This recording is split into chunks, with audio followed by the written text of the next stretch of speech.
एक आदमी, एक कप चाय और एक ऐसा बदला जिसकी तैयारी पूरे 3 साल तक की गई। जब पुलिस उस घर में पहुंची, दरवाजा खुला हुआ था। घर में कोई नहीं था, लेकिन डाइनिंग टेबल पर 2 कप चाय रखे थे। एक कप बिल्कुल भरा हुआ और दूसरा आधा पिया हुआ। कमरे में सन्नाटा था, लेकिन उस सन्नाटे के अंदर एक ऐसी कहानी दबी थी जिसने हर पुलिस अधिकारी को सोचने पर मजबूर कर दिया। ये कहानी है रोहन मल्होत्रा की, एक ऐसे इंसान की जिसने गुस्से से नहीं बल्कि सब्र से अपना बदला लिया। साल 2019, पुणे का एक शांत मध्यम वर्गीय इलाका। रोहन एक साधारण अकाउंटेंट, सीधा साधा, मेहनती, जिसकी जिंदगी में न कोई दुश्मन था न कोई विवाद। 2 साल पहले उसकी शादी हुई थी नेहा से। बाहर से देखने वालों को लगता था दोनों की जिंदगी बिल्कुल परफेक्ट है, लेकिन अक्सर सबसे खूबसूरत मुस्कुराहटों के पीछे सबसे गहरे जख्म छिपे होते हैं। फिर एक दिन रोहन के फोन पर एक ऐसा मैसेज आया जिसने उसकी पूरी दुनिया हिलाकर रख दी। वो मैसेज क्या था, ये हम आपको बताएंगे, लेकिन उससे पहले समझिए कि इस कहानी की असली शुरुआत हुई कैसे। एक रात रोहन का फोन नेहा की टेबल पर पड़ा था। अचानक स्क्रीन जल उठी। नाम लिखा था विक्रम, ऑफिस। मैसेज था, कल वही जगह वही समय। उस एक लाइन ने रोहन के अंदर बहुत कुछ तोड़ दिया। लेकिन हैरानी की बात यह थी, उसने कोई सवाल नहीं पूछा, कोई झगड़ा नहीं किया, कोई हंगामा नहीं किया। उसने सिर्फ सब कुछ चुपचाप देखना शुरू कर दिया। अगले कई हफ्तों तक नेहा के हर बहाने, हर देर से लौटने का कारण, हर झूठ वो बिना कुछ कहे अपने अंदर जमा करता रहा। धीरे धीरे सच उसके सामने साफ होता गया। नेहा और उसका बॉस विक्रम दोनों मिलकर उसे धोखा दे रहे थे।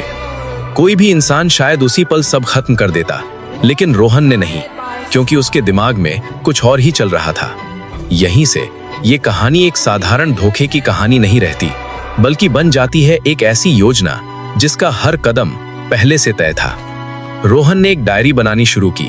हर तारीख, हर कॉल, हर झूठ, हर सबूत, सब कुछ बारीकी से लिखना शुरू कर दिया।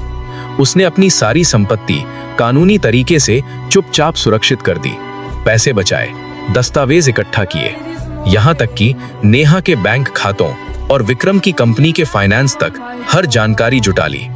उसने एक वकील से भी मुलाकात की, लेकिन अपनी असली पहचान छुपाकर। अब सवाल ये था, क्या रोहन सिर्फ बदला लेना चाहता था या सच को सामने लाना चाहता था? फिर आई वो रात।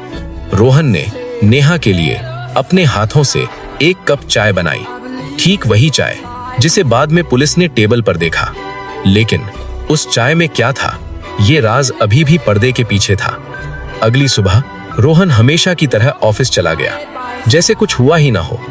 लेकिन उसी शाम उसने विक्रम को एक ईमेल भेजा जिसमें सिर्फ एक लाइन लिखी थी, मुझे सब पता है, कल शाम 7 बजे मेरे घर आना।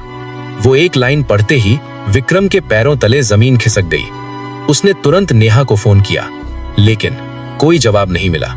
अगले दिन शाम ठीक 7 बजे विक्रम रोहन के घर पहुंचा। दरवाजा खुला हुआ था। अंदर सिर्फ एक टेबल, 2 कुर्सियां और 2 कप चाय। लेकिन रोहन वहां नहीं था। यहीं से मामला पुलिस तक पहुंच गया। जांच शुरू हुई और सच की परतें धीरे धीरे खुलने लगी। पुलिस को पता चला रोहन पहले ही सारे सबूत थाने में जमा करवा चुका था। बैंक फ्रॉड, गबन, धोखाधड़ी, हर दस्तावेज, हर रिकॉर्ड, हर चैट पहले से सुरक्षित थी। सबसे चौंकाने वाली बात यह थी, रोहन ने किसी पर हाथ तक नहीं उठाया था। उसने सिर्फ सच को अपना हथियार बनाया। 3 हफ्तों के भीतर विक्रम पर कंपनी फ्रॉड का केस दर्ज हो गया। नेहा अपने ही झूठ के जाल में फंस चुकी थी और रोहन देश के दूसरे कोने में एक नई जिंदगी शुरू कर चुका था। लेकिन एक सवाल अब भी बाकी था, वो आधा पिया हुआ चाय का कप आखिर किसने पिया था? जांच के दौरान पुलिस को एक सीसीटीवी फुटेज मिली जिसने पूरी कहानी बदल दी। उस फुटेज में रोहन नहीं बल्कि नेहा खुद उस टेबल पर बैठी थी, हाथ में वही आधा भरा कप। असल में रोहन ने गुमनाम तरीके से नेहा को पहले ही सब कुछ बता दिया था। उसे एक आखिरी मौका दिया था सच कबूल करने का। नेहा उसी उम्मीद में वहां आई थी कि शायद रोहन को मना लेगी, लेकिन जैसे ही उसकी नजर टेबल पर रखी सबूतों की फाइल पर पड़ी, उसे समझ आ गया कि अब सब खत्म हो चुका है। रोहन ने बदला हिंसा से नहीं लिया, उसने सब्र और सच का इस्तेमाल किया। और शायद यही इस कहानी की सबसे डरावनी बात है, क्योंकि कुछ लोग चीखते नहीं, गुस्सा नहीं करते, बस इंतजार करते हैं। और जब सही वक्त आता है तो सच खुद इंसाफ कर देता है।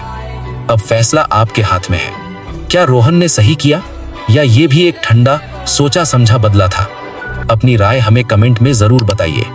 अगर ऐसी सच्ची जैसी लगने वाली क्राइम स्टोरीज आपको पसंद है तो चैनल को अभी सब्सक्राइब कीजिए, बेल आइकॉन दबाइए ताकि अगली कहानी आपसे छूट न जाए।